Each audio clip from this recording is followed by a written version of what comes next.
Hey everyone, today we're working on one of the most famous coding problems of all time.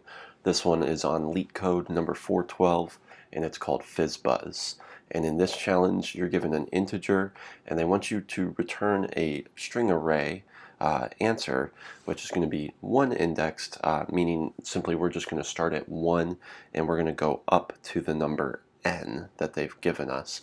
And for each index in the array, if the index is divisible by 3 and 5, then you're going to fill that index value with FizzBuzz. If the answer is divisible by 3 only, you're going to say Fizz. And if it's divisible by 5 only, you're going to say Buzz. And lastly, if it's not divisible by either 3 or 5, you'll just put the number itself of the index that you're at. Okay, first what we're going to do is we're going to create that array. We'll call it answer and set it equal to an empty array. Then we're going to set up our for loop. We are going to set I equal to 1 for this one because we're thinking of this as a one indexed array. The first value, I, is going to be 1.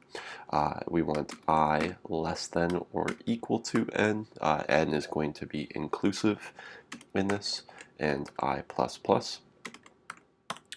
Now we need to start by checking our conditions, and actually the way they've outlined this on LeetCode here makes this very simple for you to solve. Actually, they've basically given you the conditions in order.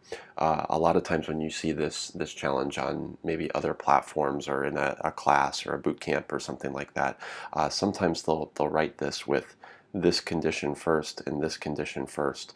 But what you do need to do is make sure that you're checking this one as we go through our if statements. So they've given that to you in order, so as long as you follow that, this should go pretty well for you. So if I mod 3 is equal to 0 and I mod 5 is equal to 0. Okay. Side note, another way to do that that's maybe a little faster is just to write if I mod 15 is equal to 0, because if it's divisible by both 3 and 5, it would be divisible by 15 as well. But this is kind of the more explicit way to check this condition.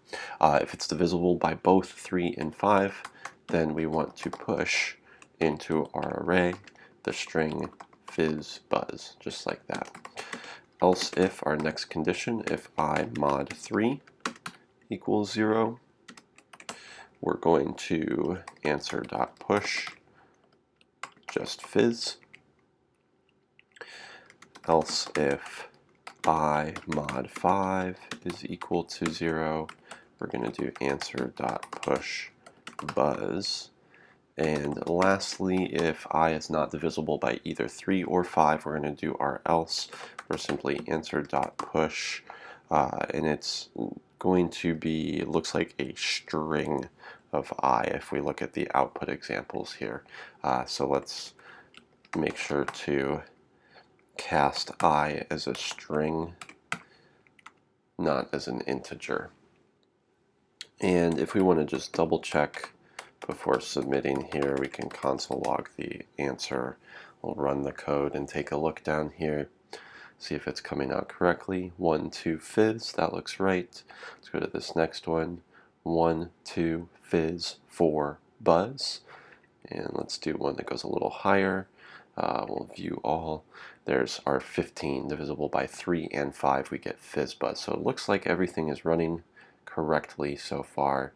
Now, rather than just console logging, we of course want to return the answer. We'll hit submit. And there we go. Looks like everything's working. Now there might be some slightly more memory efficient ways, or some ways that you could run this to make the time complexity just a little bit faster.